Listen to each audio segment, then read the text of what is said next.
అనే చెప్పాలి. సో దీనికి సంబంధించి ఆయా పార్టీలు ఈ పార్టీ ఆ పార్టీ అని లేదు, అన్ని పార్టీల వాళ్ళు ఇందులో సఫర్ అయి ఉన్నారు. ఒక ప్రాంతంలో వైసీపీ వాళ్ళ మీద దాడులు జరిగితే ఒక ప్రాంతంలో టీడీపీ వాళ్ళ మీద దాడులు జరుగుతున్నటువంటి పరిస్థితి కనబడుతోంది.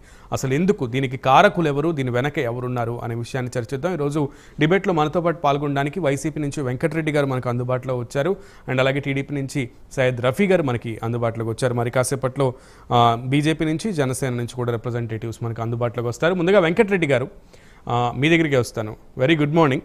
అయితే ఈ రాష్ట్రంలో ఇప్పుడు గురజాలలో అసలు ఏం జరుగుతోంది? గురజాలలో ఇప్పుడు దగ్గర దాదాపు ఊళ్ళలో ఉన్న వాళ్ళు ఊరి చివరకు వచ్చేసి గుడిలో తలదాచుకుంటున్నటువంటి పరిస్థితి ఎందుకు వచ్చింది?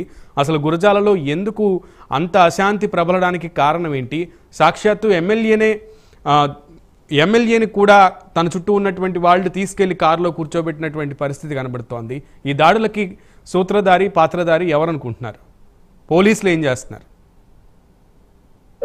సునీల్ గారు, ముందుగా మీకు ప్యానెల్ లో ఉన్న అందరికి అట్లానే ప్రేక్షకులందరికీ నమస్కారాలు. నా వాయిస్ క్లియర్ ఉందా సార్? ఎస్ క్లియర్ గా ఉందండి.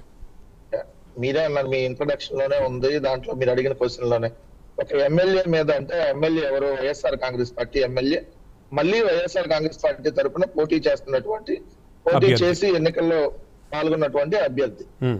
సో ఆ అభ్యర్థి మీద వైసీపీ వాళ్ళు అయితే దాడి చేయరు కదా, తెలుగుదేశం వాళ్ళు అనేది అక్కడ క్లియర్ గా మీరు అడిగిన క్వశ్చన్ లోనే ఉంది.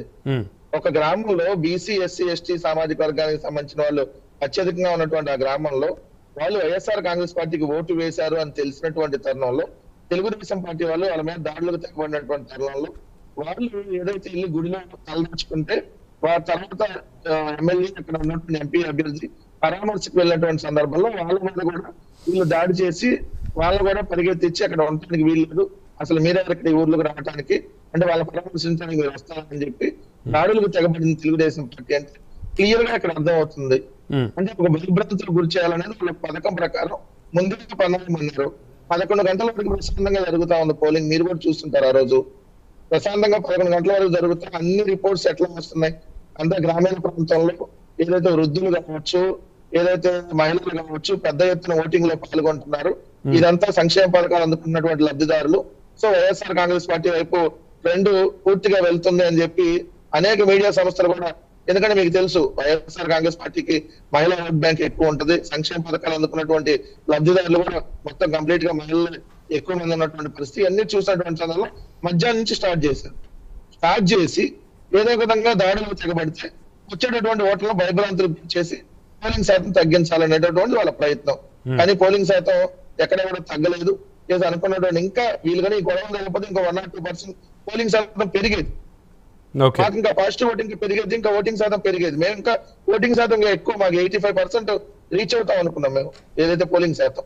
రెండో అంశం ఇక్కడ క్లియర్ గా వచ్చేటప్పటికి ఈ రోజు ఎన్నికల వ్యవస్థ ఎవరి ఆధ్వర్యంలో పనిచేస్తుంది సార్?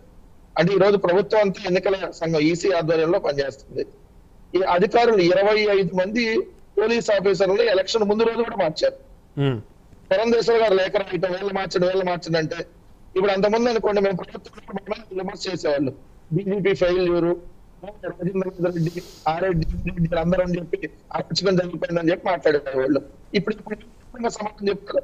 ఇప్పుడు ఎన్నికల సంఘం పూర్తిగా ఎన్నికల సంఘం ఆధ్వర్యంలో జరిగినాయి. ప్రభుత్వం ఇన్వాల్వ్మెంట్ ఉండదు.